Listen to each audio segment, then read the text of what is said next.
Now, Dr. Gallo and Dr. Fauci talked a lot about isolation and purification. Can you tell me what the difference is between the two? Isolation, what was it? Isolation and purification? Of the virus? Yes. Well, you isolate a virus by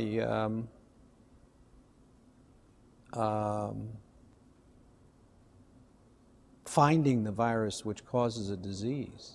You purify a virus by making a lot of, just by purifying it so you get a pure virus. Okay. I don't understand what the Well, issue. they interchanged the two, and I wasn't sure I see. if it was the same thing or if it was two totally different. No, it depends on how they use it. Okay. Can you explain the process of HIV isolation? Well, didn't Dr. Gallo do that? I mean, he actually isolated it. So, Yeah. I mean, why should I do all of this? This is all textbook stuff you're asking me.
Did you really want audio to that? I didn't think you really wanted audio to that. this this scam. Did you see all the people in that video? Watch the list of people. Tim Pool's handler, Super Clown making fun of AOC and also on Australian news all the time as an American thought leader. Robert Malone, Jill Glasspool Malone.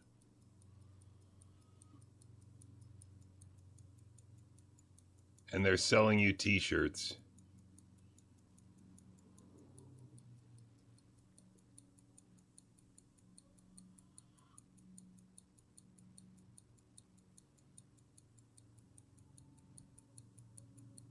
Dom Lucra, he's real big on X. Nurse Aaron, oh my gosh. Come on, ladies and gentlemen, we need to wake up fast. I recently visited Hiroshima in Japan and stood at the epicenter of a city that remains scarred by the unimaginable horror caused by a single nuclear bomb dropped in 1945, 80 years ago.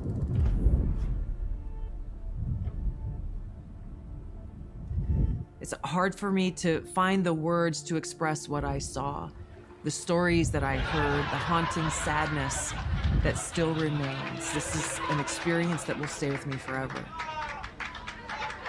This attack obliterated the city, killed over 300,000 people, many dying instantly while others died from severe burns, injuries, radiation sickness, and cancer that set in the following months and years.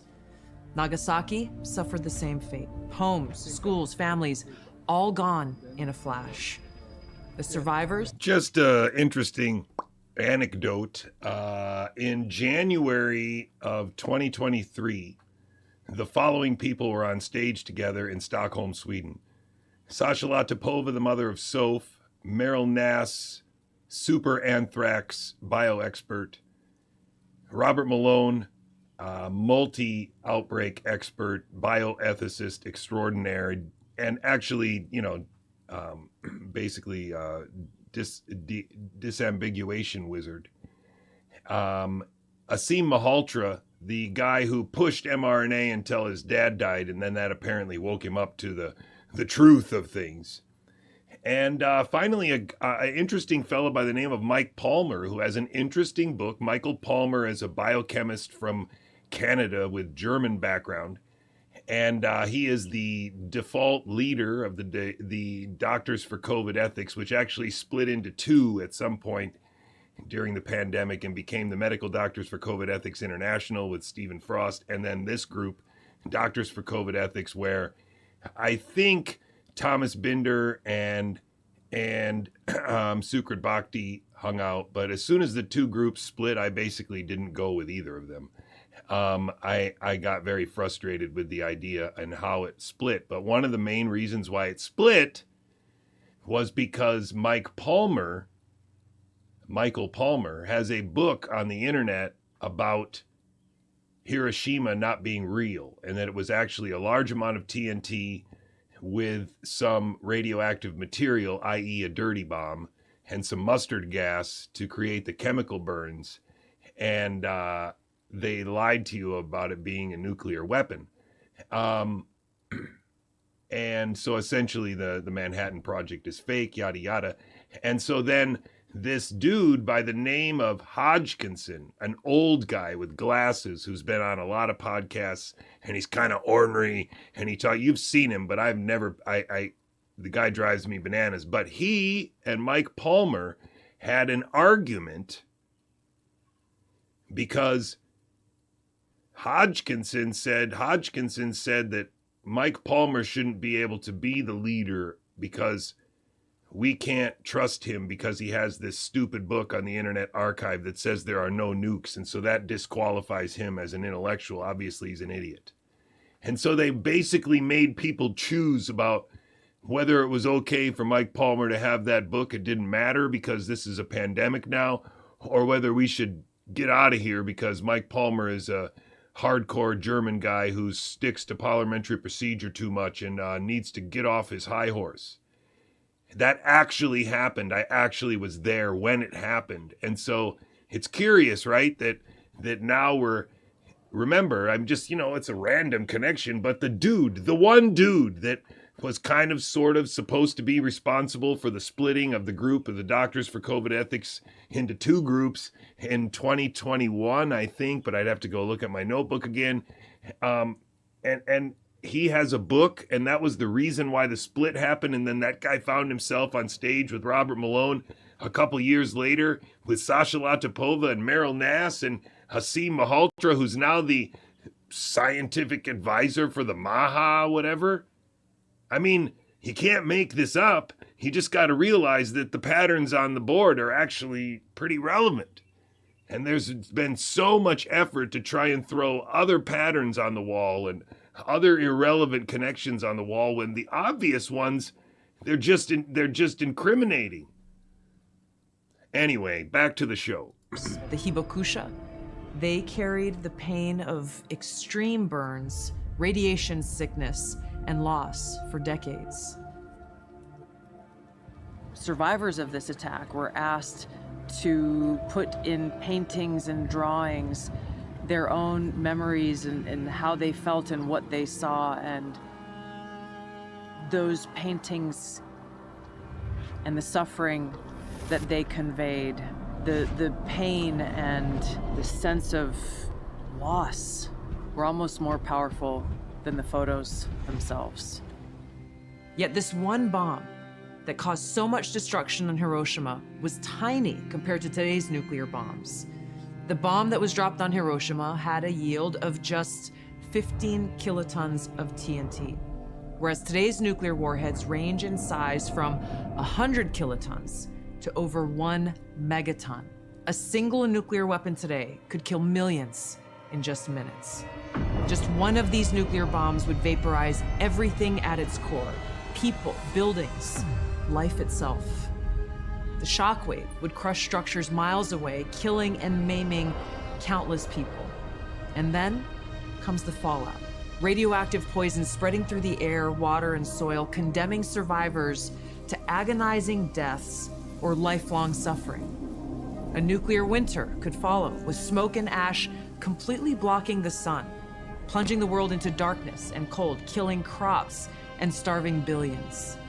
Acid rain would scar the earth, wiping out entire ecosystems. This isn't some made-up science fiction story. This is the reality of what's at stake, what we are facing now. Because as we stand here today, closer to the brink of nuclear annihilation than ever before, political elite and warmongers are carelessly fomenting fear and tensions between nuclear powers. Perhaps it's because they are confident that they will have access to nuclear shelters for themselves and for their families that regular people won't have access to. So it's up to us, the people, to speak up and demand an end to this madness. We must reject this path to nuclear war and work toward a world where no one has to live in fear of a nuclear holocaust. Save the buildings, use neutron bombs.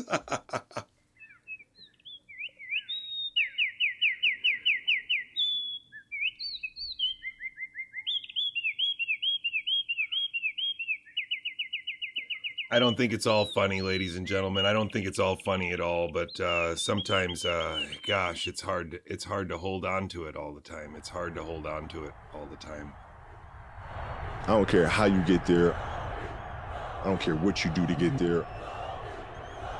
The goal is to win. What time is it? Game time! Boom!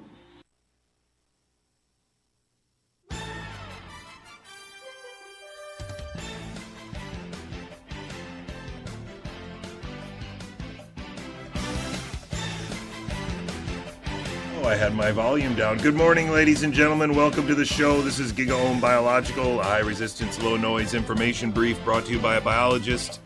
I'm not really sure what to say, ladies and gentlemen.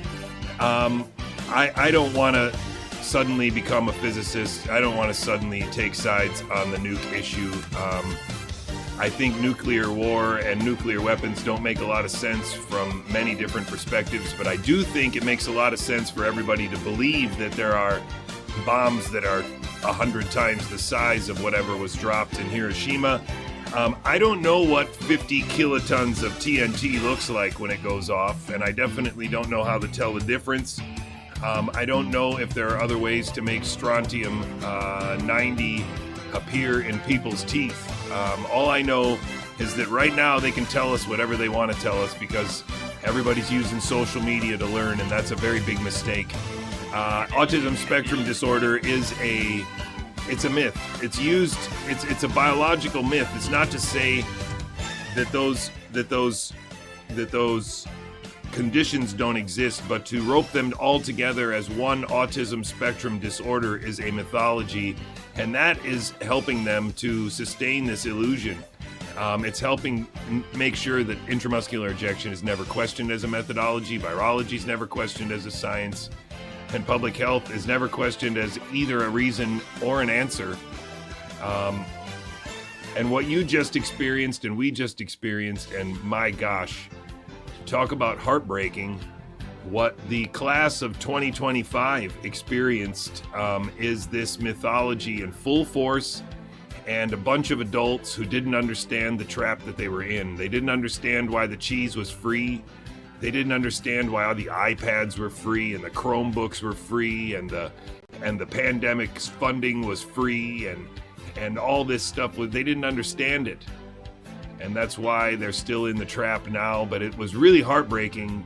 Yesterday, I had the privilege of going to a high school graduation ceremony at Bethel Park High School in the south region of Pittsburgh, Pennsylvania. Pittsburgh is a pretty big place.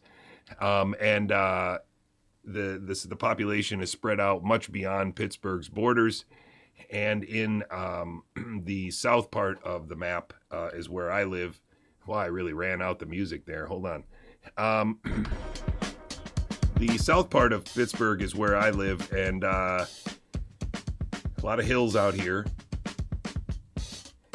And this is actually the school district and the high school where Matthew Crooks went to school. Matthew Crooks is the boy that was found on the roof in Butler, Pennsylvania, and blamed for the shooting of the ear of Donald Trump. I don't even remember when that was. I guess it was 2024. Or maybe it was, I don't know, was it 23? Can somebody tell me what that date was? Anyway, if you're here for a while, you are here at the top of the wave. I'm not saying you're not getting wet. I'm not saying you're not going to drink. I'm just saying that you're here at the top of the wave trying to stay above water. And if you're not, you're here for the first time. July 13th, when? Last year? You need to stay focused on the Bialy 24. Thank you very much. Don't take their bait, and love your neighbor. I guess maybe then he graduated in 2022. That might be the thing. So he was a recent graduate of the high school.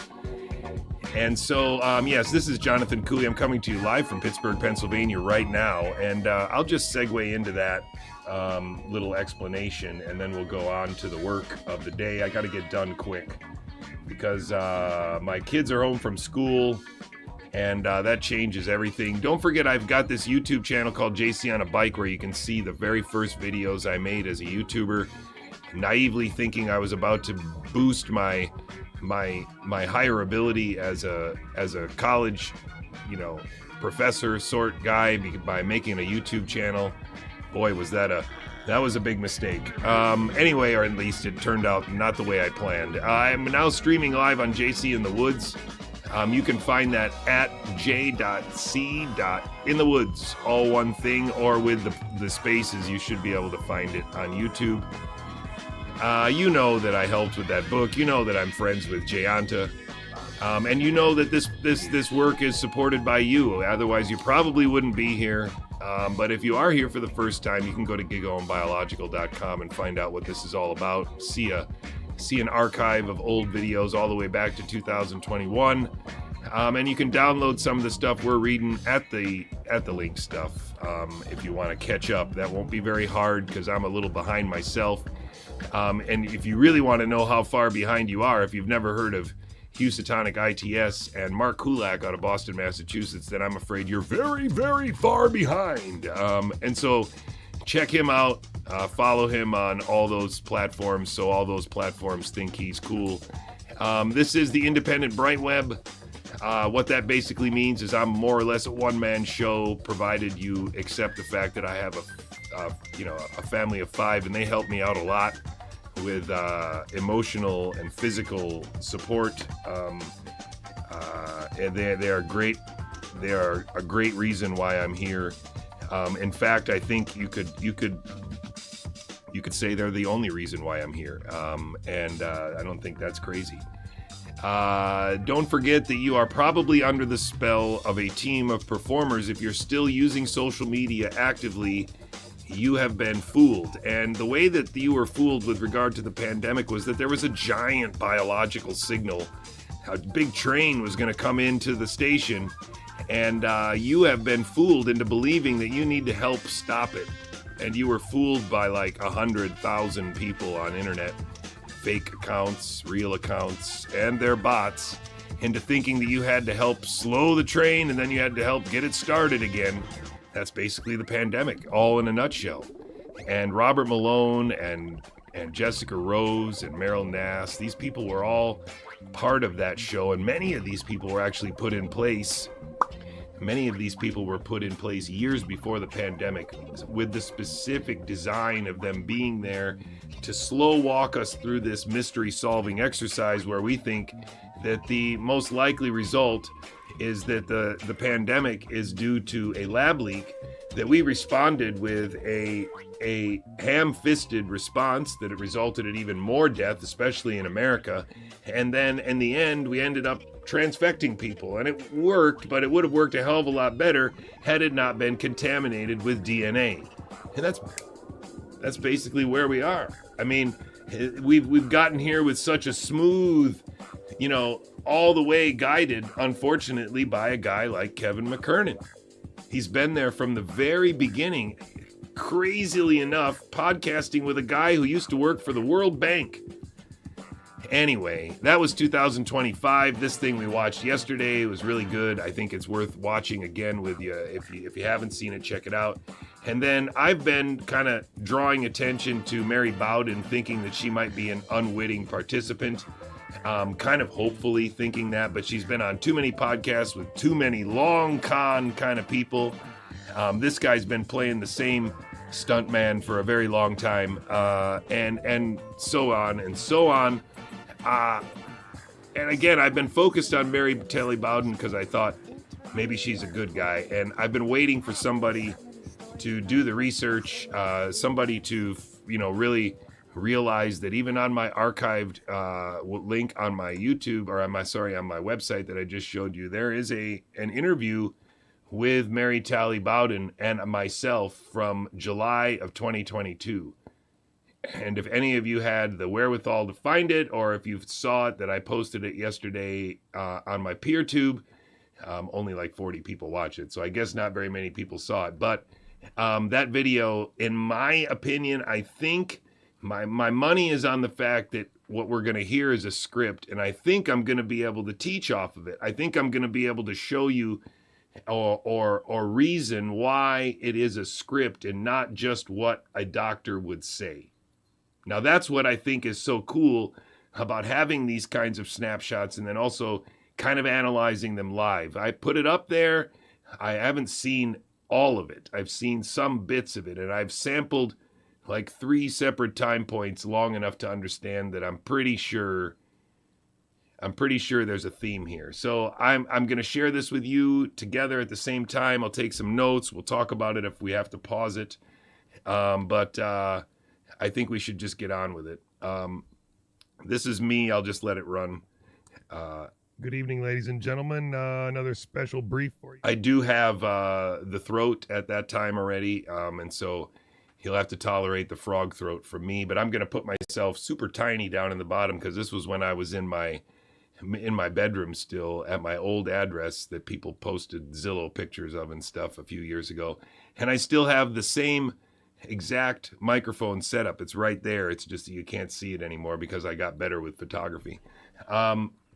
I don't know what the point is of showing a big giant microphone unless you really need it there, because that's how far away you have to be from the microphone. You can also choose a microphone that doesn't need you so close, and then you basically almost get the same results. But it looks cool if you have a big old Shure $300 microphone in front of you, or $800 microphone in front of you. Oh, I remember that Banksy thing. That's cool. I'm going to make myself a little bit tinier. Let's see. I might have to fast forward this a little bit. Hopefully this will be a very sharp stream. I hope I don't make a fool of myself.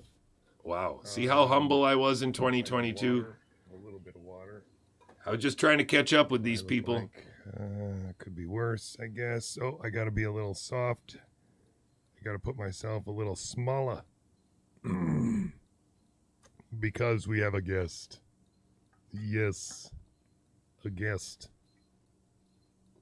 We have a guest tonight to this afternoon. That's why I'm on early. Harold Zoid, thank you for noticing. We have a guest tonight, or this afternoon, Dr. Mary Tally Bowden. And I hope to Oh, I have got to her get on that in a slide few out. Wow, that's funny. minutes, at which case... I don't remember how I made that. That's funny. I must have found a web tool or something that did that. It looks pretty low resolution. I probably just pirated something off the internet. Funny. Sure, why not? That one.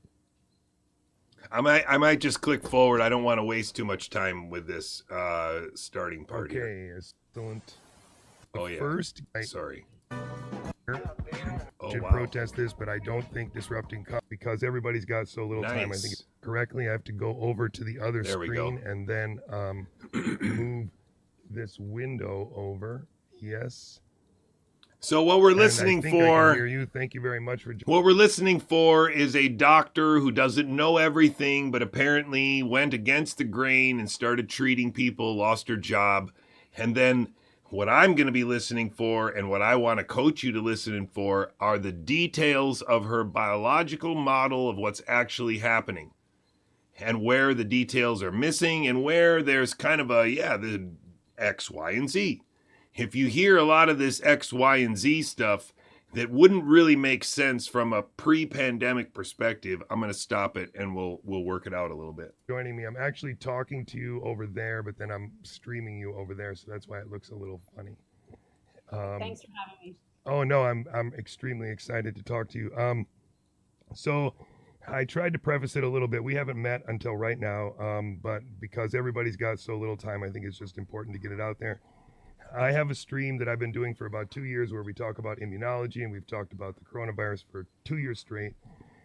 We do journal clubs and everything else, and so we're very much on the page of real biology and immunology, and that it's not as simple as antibodies. And so you're the first MD that we've ever had on that can come on and tell us about how this actually unfolded.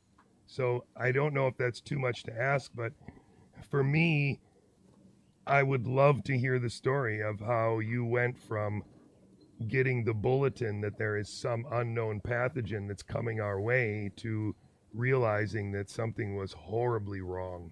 And then now you're here, in some people's book a hero, in other people's book a pariah. And so I just want to give you the floor and let you go to town and then maybe ask some questions, but I don't need to say anything. Okay. Well, thank you. So Mini-me down there. And sleep medicine physician. I work in Houston, Texas. I did my residency at Stanford. So I already see her looking down. Now that could be nothing. It just depends on how you would put your notes. But if you don't want to be seen, then you need to put the notes in places where they are visible, but they don't need to be moved and they don't need to be turned. Maybe turning over is okay. So watch for that kind of stuff. I'm just telling you that because, which one am I using? I guess I'm using that one. I'm just telling you that because, with this camera, I can show you, how should I best do that so I can set it back up? Well, this camera I could take that off, I guess.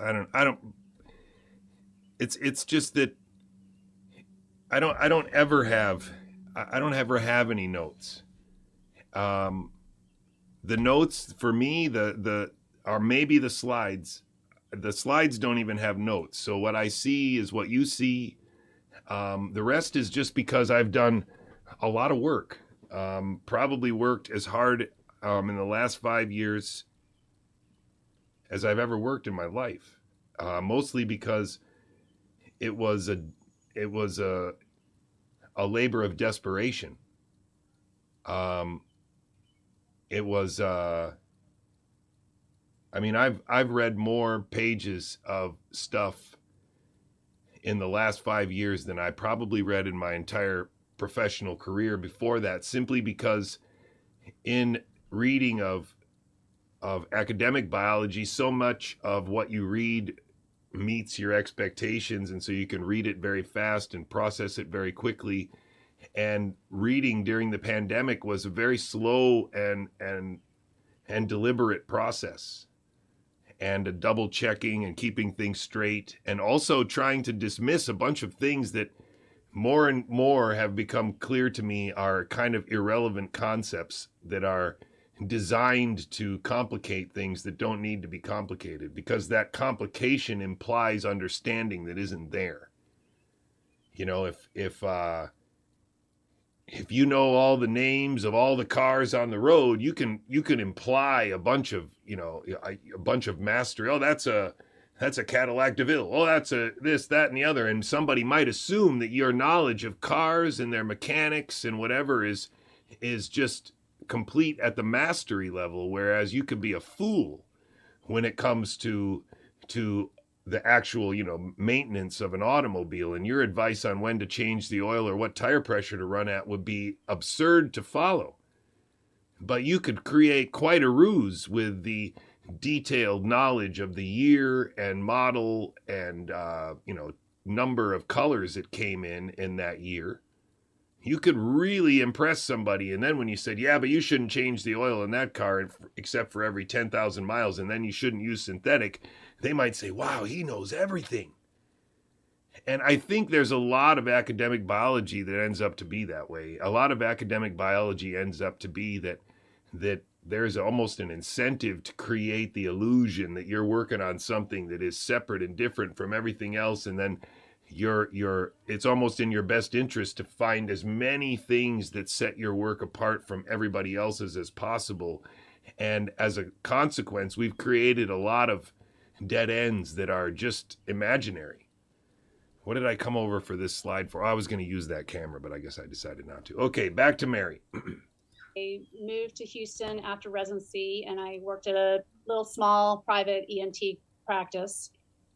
I ended up having 4 boys in 5 years, so I took a big chunk of time off because I had to attend to them. And then 6 months before the pandemic hit, I had opened up a new practice that it was different in that it's called direct specialty care. I'm not contracted with any insurance companies. I'm not contracted with the government. I'm not no relationship with pharmaceutical companies. I'm just working for my patients. So I start this, you know, I see a lot of respiratory tract infections as an ENT doctor, and I had patients asking me how to get tested. And one of the tools So she's not looking everywhere. See, she only looks down here where I'm sitting now. And if, and that's the most important thing, if she keeps looking down here through the whole hour, that would be fine. But if she looks down here till a certain time point when she starts to look over to the other side or look up or something like that, then it might be a little strange. I was using for patients with chronic sinusitis was a PCR test for bacterial infections in the sinuses. And the company that was doing these PCR tests pivoted and started a saliva test for COVID. And my practice is located in a strip center on purpose because I wanted to make it easy in and out, no parking garages to deal with. Now, PCR testing for bacteria could, in theory, be a much more high-resolution thing for which PCR could be used. And depending on how it's deployed, it could have been a much higher resolution kind of test. She didn't tell us the details of the test, but she did tell us that the company that started COVID testing was also previously doing PCR testing in bacteria. That's an interesting story because I don't know how many companies in Texas would have been doing testing of bacteria by PCR at the start of the pandemic. We might need to go back a little bit. So when the saliva test came by, it was actually patients asking me how to get hit. I had opened up a new practice that it was different in that it's called direct specialty care. I'm not contracted with any insurance companies. I'm not contracted with the government. So did she knew already right away to open up her own practice? I thought she lost her job at a hospital or something like that, but maybe this isn't the same lady. So I didn't hear anything about, did you hear anything about losing her job? Darn it, did I blow something there? Hold on, let me see. Okay, let's just run it. Sorry, I'll just keep taking notes. I'm not no relationship with pharmaceutical companies. I'm just working for my patients. So I start this, I see a lot of respiratory tract infections as an ENT doctor, and I had patients asking me how to get tested. And one of the tools I was using for patients with chronic sinusitis was a PCR test for bacterial infections in the sinuses. And the company that was doing these PCR tests pivoted and started a saliva test for COVID. And my practice is located in a strip center on purpose because I wanted to make it easy in and out, no parking garages to deal with.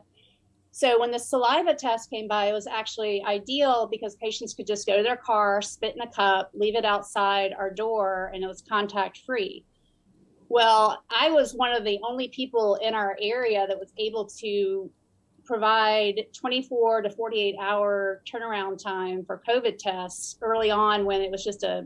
So that's interesting because Ryan Cole is also very, very lucky to be one of these guys who was early in adapting and getting it, being able to have the infrastructure to do it. She's, lucky enough. She had it in a mall and ready to go. I'm not really sure.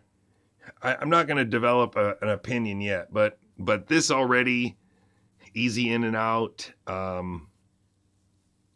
It's not like she's not advertising for herself, right? It's almost like, I don't work for anybody. I work for my patients. As an ENT doctor, she was treating chronic sinus infections using bacterial PCR tests, which might be a very legitimate way to figure out which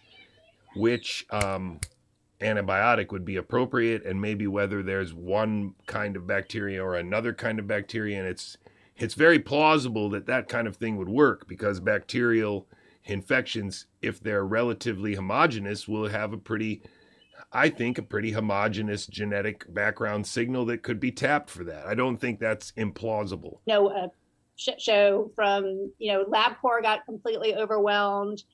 And then they ran out of the swabs. They ran out of supplies. So I was one of the few places where... So she's one of the few people who's able to testify to exactly how this didn't work and that didn't work and they ran out of this. And so it's not that she's talking about the respiratory disease yet. She's not talking about why she thought it was a new disease yet. She's just talking about the logistics of the failure, why she was an exception to the rule. Okay, just keep in mind that's what's happening here. You could get a COVID results back in 24 to 48 hours. So my practice just exploded into this COVID testing center just overnight. And then I had all these patients coming to me saying my primary care doctor won't see me. They test positive for COVID and I'm like, well, go see your primary care doctor. They're like, well, my primary care doctor has closed their clinic and refusing to see me. Or my primary care doctor says, well, just stay home and there's nothing you can do. Well, that didn't really sit well with me. And I started doing breathing treatments and I put patients in their cars and used portable nebulizers and had them do breathing treatments in their cars. And then I just started, researching more and more about what could be done with these patients. And I'm only an outpatient doctor. So my goal was to keep people out of the hospital. So I started learning about ivermectin, hydroxychloroquine. When monoclonal antibodies were available, I provided those. And now my practice has evolved into the next best thing to the hospital. She provided monoclonal antibodies, and that means she's an outpatient place. I guess you can give IV at an outpatient place, though. I guess that's true. Because patients are so scared to go to the hospital. So I have people walking into my clinic with oxygen saturations in the low 80s. But it's very close. It's interesting, though. I mean, it's an interesting thing to drop. It's almost like checking a box because, you'd want to be specific. For a while, we were able to get Regeneron, and then we tried... COVID testing center just overnight. And then I had all these patients coming to me saying my primary care doctor won't see me. They test positive for COVID and I'm like, well, go see your primary care doctor. They're like, well, my primary care doctor has closed their clinic and refusing to see me. Or my primary care doctor says, well, just stay home and there's nothing you can do. Well, that didn't really sit well with me. And I started doing breathing treatments, and I put patients in their cars and used portable nebulizers and had them do breathing treatments in their cars. And then I just started, researching more and more about what could be done with these patients. And I'm only an outpatient doctor. So my goal was to keep people out of the hospital. So I started learning about ivermectin, hydroxychloroquine. When monoclonal antibodies were available, I provided those. And now my practice has evolved into the next best thing to the hospital, because patients are so scared to go to the hospital. So I have people walking into my clinic with oxygen saturations in the low 80s. But it's very cool because I have been able to help them and keep them out of the hospital. Whereas prior to the pandemic, if somebody came into my office with that kind of oxygen level, I would have, called an ambulance. One thing that is interesting that we've learned from this pandemic is the concept of permissive hypoxemia, where you can let somebody, basically you can let their oxygen level go at a lower level than you thought possible. Like earlier, if somebody came to the ER with an oxygen saturation of 82%, they would have been intubated. Now I'm able to treat it, basically give them high dose steroids. I give them IV antibiotics. I give them high dose vitamin C. I give them IV Pepsid. I give them glutathione, B12, B complex. I give them a breathing. I mean, this is impossible. The uniformity of this script right here is impossible. Because it's actually titrating. This is July of 2022. So she's trying to imply a progression of understanding that at the beginning of the pandemic, we didn't get it. At the beginning of the pandemic, we were doing this, but now we understand that it can be this way. So I send them to their car with a nebulizer, or I get, oh my gosh, come on now. Unless it's her true experience. I mean, you can say that about each and every one of these people. You can say that about Robert Malone. What if it's his true experience? You can say that about Meryl Nass or Stephen Hatfield. What we've got to do is start making decisions about things and having people come forward and talk to us again. This is a very, very interesting set of words here. Just put it that way. It's a very interesting set of words. It's not, to me, as spontaneous and convincing of spontaneity as I had hoped. Breathing treatment. When you say that they would have been intubated, do you mean that as a general treatment or since COVID? No, I think prior to probably both. But I mean, we're supposed to remember, one of the things we have to accept is that she just happened to open a independent clinic as an ENT doctor at the pandemic, and just happened to stumble into a must have been very lucrative business of testing people for COVID and perpetuating the narrative that it could be tested for. Now, she may be an unwitting participant and just have been recruited, given the opportunity to do it. Hey, this is coming. So if you want to get ahead of it, this is the tip. Like an insider trading tip when you don't even know why. Buy Inovio, sell Inovio. It could be. I mean, we could say that it's possible. I guess what I'm saying is, if somebody came to the emergency room at oxygen saturation 82%, I mean, they wouldn't have been immediately intubated, but let's just assume that you got them on oxygen and they couldn't get above 90, which they probably can't. Why would you intubate them? Why is intubating them better? I don't understand that at all. It's very, very interesting. It's really like they're trying to edit out the possibility that first they would be given supplementary oxygen, because that's what Kyle Seidel said they did. That's what Pierre Corey said they did. Without doing some interventions, that would have been grounds for intubating most patients, right? And now we realize, I mean, I'm sending these patients. Why does she say right? I'm not a doctor. Well, how the hell would I know?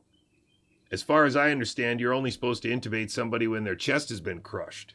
Home, as long as they can, show some improvement and they're not acutely short of breath, I'm able to send them home, and then they come back the next day if needed and get more of the same.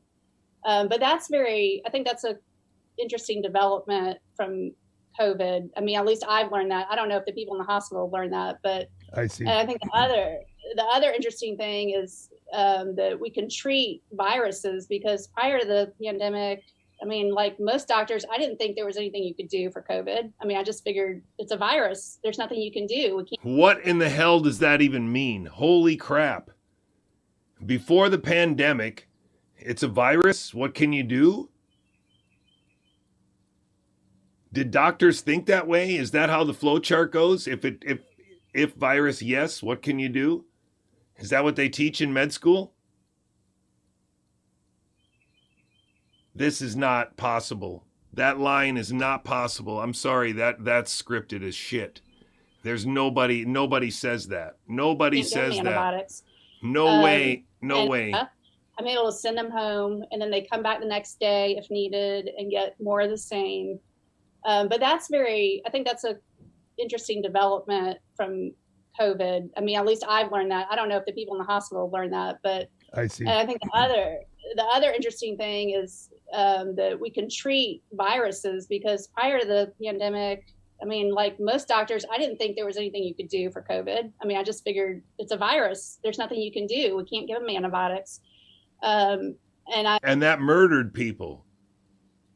Don't you see? That murdered people because you blamed a syndrome on a virus and then ruled out antibiotics for all subsequent symptoms, no matter what was developed, including pneumonia. We've talked about viral pneumonia for like 3 or 4 years now. She needs to clear that up, right? That there is no such thing as a viral pneumonia. Will she do that or not? I've just loved how now I've realized, yeah, you can manage somebody with a virus, which is a new development. So. And did you? It's a new development. Yep. So it's a new development. Before the pandemic, most doctors just didn't think you could treat viruses, but now it's a new development. Stop lying! I don't know what to say, ladies and gentlemen, but that is a scripted line there. That is not somebody trying to. Oh my gosh, I'm mad. As an independent doctor, still feel the change that, at least from the perspective of a parent, I really feel like I felt the change where my family doctor went from being a guy who was telling me what he thought to being a guy telling me what he was told that he should do or what the policy was. With the last 2 years that I've been talking to my family physician, it's been very much him telling me what he's read rather than what he thinks. And I find that change very difficult to accept. And I can't imagine what it would be like being the professional on the other end of that change.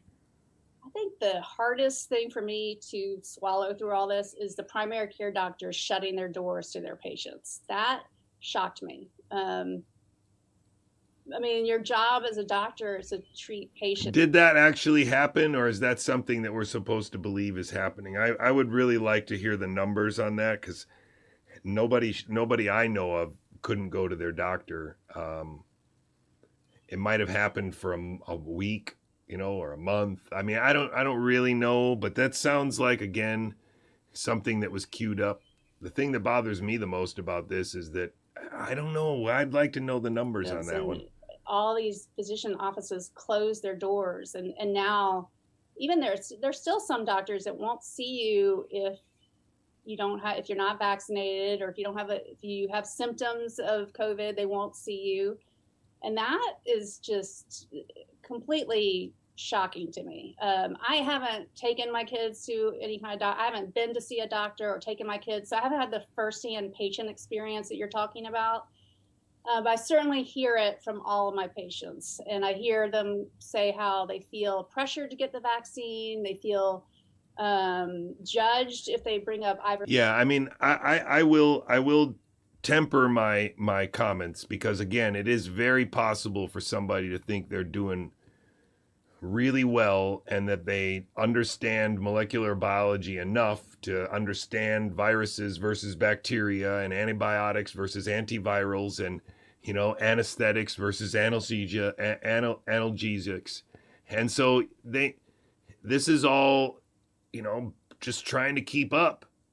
And again, if you've just fallen face first into the butter because you were allowed to test a bunch of people and call it a business, and it's still going strong, are you really going to say, hey, this is all for nothing? They tricked me into doing this. I shouldn't be doing this. This is nuts. I mean, I don't know how very many people are supposed to see through it, especially if there was any focus at all on her like there was on me. If Robert Malone came to visit her, or she was invited, or, whoever came over and hung out, I don't know where she was up until 2022, but it would have been plenty of time for her to have, gone somewhere with all of these people and sat down at a table and said, here's what's going on and here's what we need from you. And it's an opportunity. And also if you manage to pull it off, then we can also support you on the internet and blah, blah, blah, blah, blah. Great. Sounds good. Sign me up. I don't know. It's unfortunate, but I just think that line about, before the pandemic, most doctors didn't think you could treat, I don't even know what that's impossible. That's not a thought. That's a script. Ivermectin, they just feel like they're talking to a planned answer that has no critical thinking to it. There's no discussion. It's just a one size fits all. It doesn't matter. The natural immunity doesn't matter. I mean, it's pretty awful. I think one of the things that first cued me off that things were wrong was when I realized I thought natural immunity mattered. I thought that Mary Holland could travel during the pandemic because she had natural immunity. She had COVID for like 2 days, but took ivermectin and she was fine. I thought natural immunity allowed Mary Holland to travel. So it's weird. There's a lot of contradictory signals. that they hadn't given one general recommendation about good health, like changing your practices a little bit. There's a pandemic coming, so maybe you want to think about seeing your doctor, checking your vitamin D level, whatever it might be. There had to have been something they could have said, and they said nothing. Right, right. And of course, you're aware of the early treatment stuff, and you mentioned that you got on that pretty quick. Do you think it was important that you were in Texas, where there might have been less? No, it didn't matter. So I am in Harris County, which is a huge county in Houston, and it's very, very, very liberal. So I see. I feel like a fish out of water, especially in the medical community, because the medical center is the biggest employer in the county, and the medical center brings in people from all over. It's not just born and bred Texans. Mm-hmm. So it's it's good, it's diverse, but it's also super liberal, and yes, particularly among doctors. I see. Yep, I see. I don't know if I like that. One of the things that I've been telling my viewers a lot is a story that I heard firsthand from Wolfgang Wodach. Do you know who that guy is? He's from Germany. He's a respiratory physiologist. See, she doesn't know who Wolfgang Wodach is. That's a good sign that there's something there, And I don't mean that she's a bad guy. I mean that she was queued up, that she was given a couple hints, and the stock tips paid off, the investment paid off, and she just thinks that she's one of the lucky ones, and now doing the right thing for her family. And so I don't think there's a lot of spite here. I certainly don't think there's a person who knows that behind the curtain people are going to be transfected and it's a terrible idea yet. I don't think so. Certainly doesn't seem like she's worried about it, because she's calling it a vaccine and complaining about doctors not seeing people who don't want the vaccine. So she doesn't seem to be worried about the vaccine at all yet. He used to work for their public health service, and in 2009 he was involved in this swine flu pandemic / bad flu vaccine thing in Germany. And when the pandemic first started, I was in an email exchange with him where he tried to convince me, and I know that I pretty much am sure he's right now, but I just wanted to see if you could confirm some of this, that as a respiratory physiologist, every year people die of let's say, unknown general pneumonia, unknown viral pneumonia, because they're old and they have comorbidities, and we've never labeled it like we label it now. And from his perspective, they never. So at this time, I was still not, I hadn't done the work necessary to understand how big of a signal was hidden in the population pyramid. But I already know that biologically speaking, there is a signal that could be misconstrued as something novel if they just pretended that their PCR tests were specific for it. It might even come out right here. Even tried. They never tried to really categorize these things as different viruses and find out whether it was one virus or another virus that was doing it. And now, so if that's true, then why would you have in your head already that you can't treat it? If you were never trying to differentiate viruses, then how do you know which one was viruses and which ones were treatable and which ones weren't? What an interesting agreement. That I don't want to be a picky guy, but that seems to disagree with what she said earlier, which is that all doctors just assume that, you know, you can't treat a virus before the pandemic. But she says that before the pandemic, they weren't even paying attention to viruses. They weren't trying to differentiate from anything. Wolfgang Wodak says that, you know, respiratory disease is respiratory disease. We never had a molecular test to tell what it was. To suddenly say that we're going to categorize them and then say that they're only one, he thought was absurd. And he doesn't have the evidence because, you know, he's not a molecular biologist, but from his perspective, they always used to teach their med students that there are around 200 coronaviruses. And now she may be switching to the script on that side. Just watch your eyes. All cause basically the same kind of respiratory disease.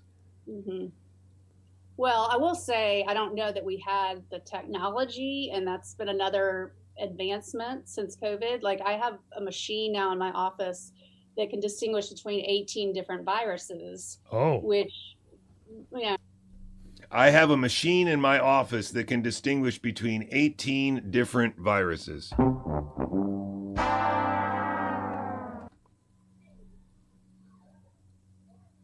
I don't know. I mean, that would have been unheard of prior to the pandemic. That would have been unheard of prior to the pandemic, but she assumes it's all above board.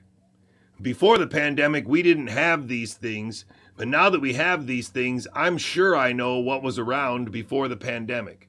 It's a background signal that they have no data on before the pandemic. Then they rolled out a bunch of machines, and even if they can measure it now, because you weren't measuring it then, you have no idea if what you're measuring right now is a set of novel signals with these new names or a set of old signals that have been given new names.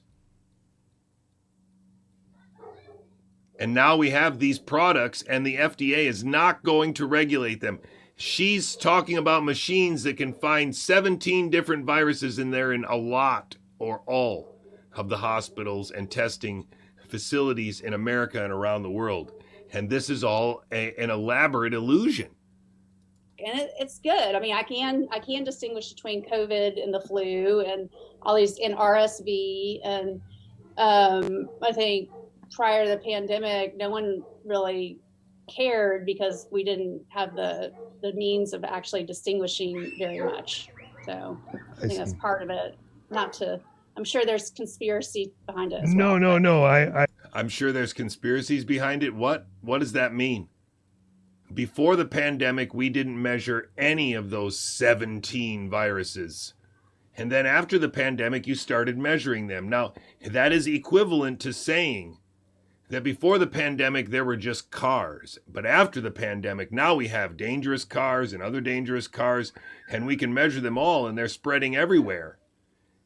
And they're the reason why, we have to vaccinate people, or they're the reason why we have to lock down.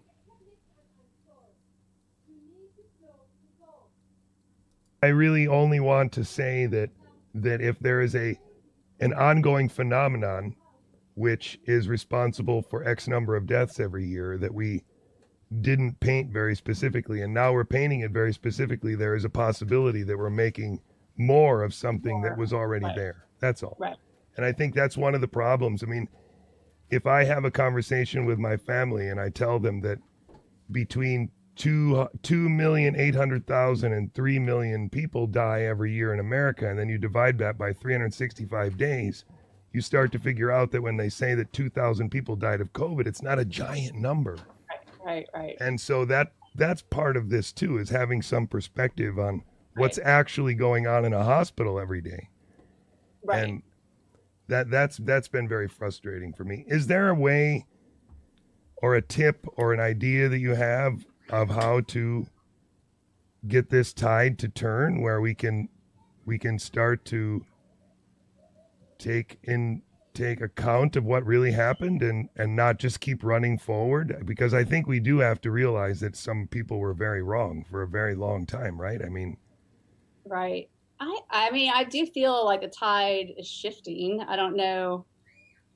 I mean, I think the more and more people that have vaccine reactions and come forward and are vocal about that, it can't be ignored.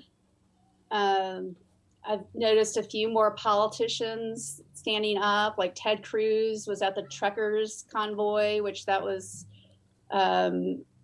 gave me some hope. You know, he's been pretty quiet on COVID. You know, I think now that I'm not seeing as many sick people, and I don't know about the rest of it, but in Houston, it's dying down tremendously. Now I have time to be more vocal, talk more on interviews.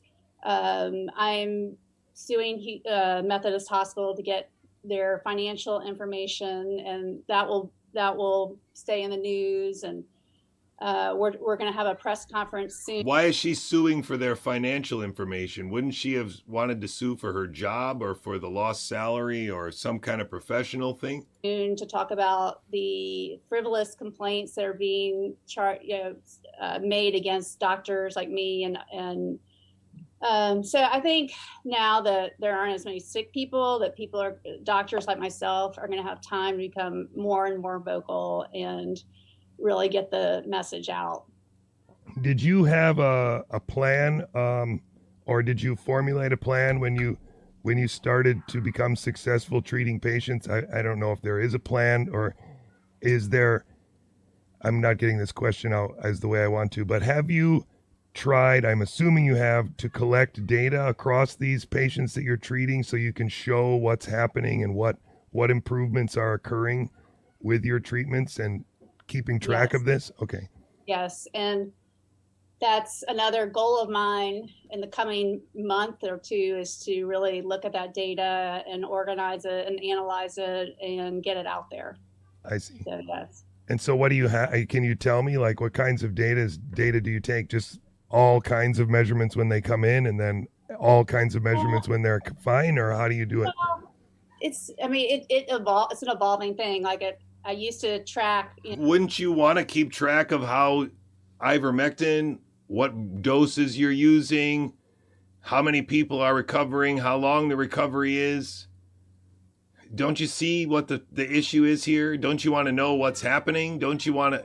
You're just assuming all those things work. So then what's the research you're going to do? What data are you going to collect? This is interesting. I don't think she's, oh, wow. Percent positives every week. And then I used to track. So, yes. And so what do you have? Can you tell me, like, what kinds of data do you take? Just all kinds of measurements when they come in, and then all kinds of measurements when they're fine, or how do you do it? It's an evolving thing. I used to track, percent positives every week. And then I used to track, okay, how many of the vaccinated are positive and how many of the unvaccinated are positive. Now I'm looking at. Oh, so it's about vaccinated positive, vaccinated not positive, and whether or not they're more likely to get COVID, which was a narrative that we argued about for another year. And she keeps looking down to the same side of herself on the desk. Long haul patients and vaccine reactions and what interventions I'm giving them and what the results are. I just sent out a survey about early treatment, trying to get information on who got early treatment, how successful it was, how many people ended up getting hospitalized. And then I did an antibody study where everybody who had a natural immunity, who'd had prior COVID infection, but not vaccinated and no monoclonal antibodies. I got their antibody level. This is right after Delta, and then I looked to see if they got the Omicron variant, and then what their antibody levels were after that. There you go. So, little. There you go. That was pretty uncomfortable. She had to push that one out, boy. Wow, that was impressive. Projects like that. Wow, that I've okay. been on. You have any data from that last one? Did they get a boost again after their Omicron infection, or did it not really? I'm still gathering that last data point, so Yeah, you are. It's hard You to bet. speculate at this The point. the Omicron there's variant. been so- The Omicron variant exists, and I'm checking whether people develop a seroprevalence to Omicron. Come on.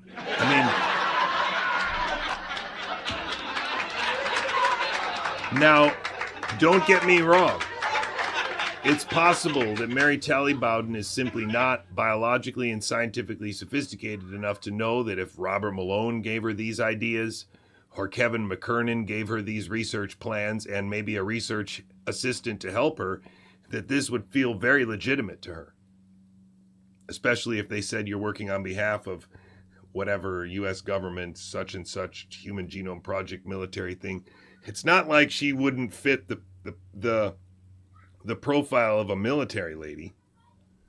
It's not like a giant multi-decade national security, thing wouldn't. Just leave your mind open to the possibility that she got on Joe Rogan, not because she's a freedom fighter, that they have the wool pulled over her eyes, and there's a possibility that we might wake her up, and then she'll call Joe Rogan and say, oh my goodness, you got to talk to Jay. Because that's not going to happen. I don't think that's going to happen because no.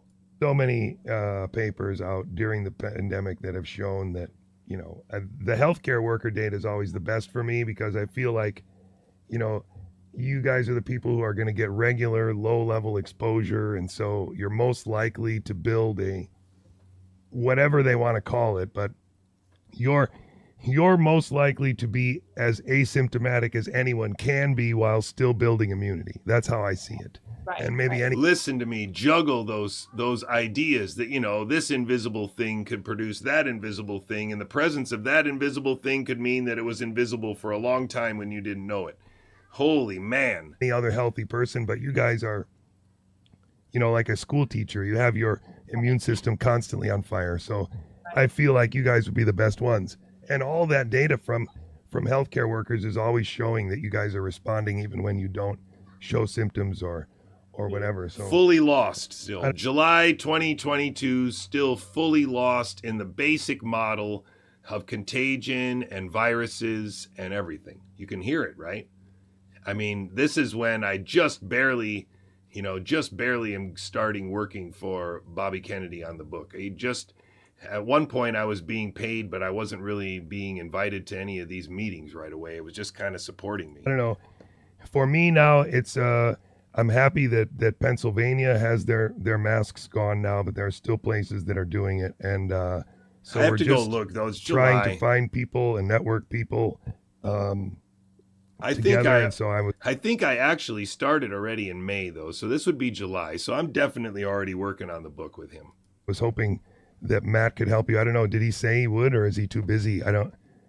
Well, he's heavily into the RENs, Yes. the Thomas Ren. So he Right. And so I'm trying to hook her up with Matt Crawford, and Matt Crawford is working on Thomas Renz right now, or with Thomas Renz right now. That's actually what this video is. It's amazing.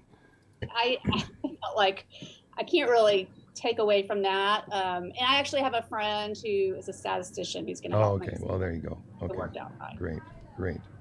I'm very curious to know if long COVID. Do you have any idea if long COVID will eventually? Do you have a feeling that it will be linked to other similar fatigue disorders and this kind of thing, or will there be any connection to hospitalization or not, or ventilation or not, or do you really think it is just a thing that happens to some people? I don't. So there's, from what I understand, is that you don't have to have severe symptoms to end up with long COVID, and that's consistent with what I am seeing. Okay. It does tend to respond very well to ivermectin. Not not in everybody, but I do get a good response. And I just don't understand how you can jive that. Not with everybody. Then what's the mechanism that describes that? Because if this is viral replication and ivermectin interferes with viral replication, then why is it that sometimes it doesn't? I don't understand, and I want to understand because they say it with such certainty, with no mechanistic explanation at all. I don't get it.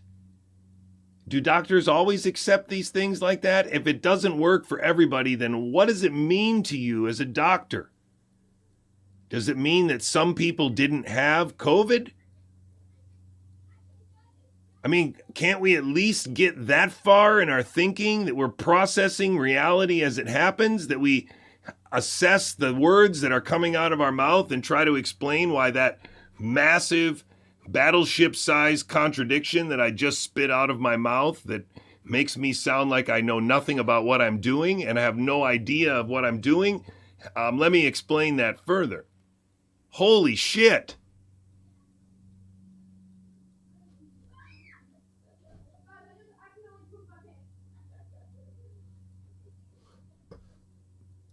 I guess my big question is this going to be something that lays dormant and then just flares up here and there, like, like Epstein? Yeah, that hippy dicky, I'm sorry, but I was a biophysicist for a while. I worked on ion channels for a while. You can't just say it's calcium or it's chloride or it's sodium channels, because if you say that, then it's almost inevitably a toxin. You can't interfere with a whole family of ion channels and not be toxic. It's not possible. And any of these people who say otherwise just simply don't understand how cellular physiology as we understand it right now works. But ion channels are integral to that. And certainly chloride channels are. And you'd have to be very specific about what kind of chloride channel it was and whether it was a G protein coupled channel or not, whether it was a calcium dependent channel or not, whether it was fast or slow decay channel. Where are they? What cells are they expressed in? And which ones would matter and which ones don't? And are there any chloride channels in the brain that are affected? Because that would be very different. You see, this is the problem with the social media, because they can put these little ideas out there that combine words together that sound really intelligent when in fact they're ridiculous. To say that ivermectin interacts with chloride channels, therefore it cures cancer, therefore it cures COVID, is so absurd. It's ridiculous. And I'm not trying to be condescending. I'm trying to be a good coach. And that is ignoring the fundamentals. That is ignoring the fundamentals of what we know and what we don't know, and the ridiculously, almost irreducibly complex thing that we are. And when you say chloride channels, that's like saying athletes, and I understand athletes. And it's like, but chloride channels are a very diverse set of channels with a whole bunch of different regulatory mechanisms built in. There's fast ones and slow ones, and large conductance and small conductance, and this tissue and that tissue. And so we've got to learn and we've got to focus on that, because allowing people to get away with saying that ivermectin works for some people means that you don't really know anything. And that's a damning statement right there. Either she's easily bamboozled and is really just following a script that someone gave her and sticking to it because so far it's paid off big time. Or she's fooled. She's fooled like everybody else was. And she's lucky enough to got on Joe Rogan just because. Or is it once it's gone, it's COVID, and that's consideration or not? Or, I mean, or do you really think it is just a thing that happens to some people? I don't. So there's, from what I understand, is that you don't have to have severe symptoms to end up with long COVID, and that's consistent with what I am seeing. Okay. It does tend to respond very well to ivermectin. Not in everybody, but I do get a good response. I mean, just think about the elementary, high school level biology student thinking about this and how easy it would be for any one of those high school students that I saw graduate yesterday to think a little while and say, hey, wait a minute, what did we use ivermectin for before? Wasn't it for parasites or something like that? What would be the effect of sick people coming into your office, some of them with parasites, and then you gave them ivermectin and they felt a little better, and you thought you were treating COVID, and they all had COVID, but some of the people with COVID also has parasites, and now you treated their parasites and they feel better, but you didn't know and they didn't know that ivermectin worked on parasites, you know, like heartworm in dogs and cancer in Canada. And so this is serious because that level of shallow thought suggests that she's on a script, because nobody who was thinking about what they were saying would say that it doesn't work for everyone, works for some people, and then think that that's understanding.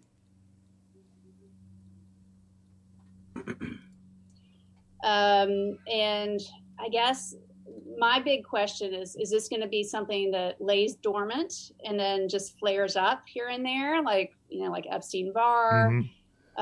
Or is it once it's gone, it's gone? But my hunch is that it's going to lay dormant and then flare up here and there. I see.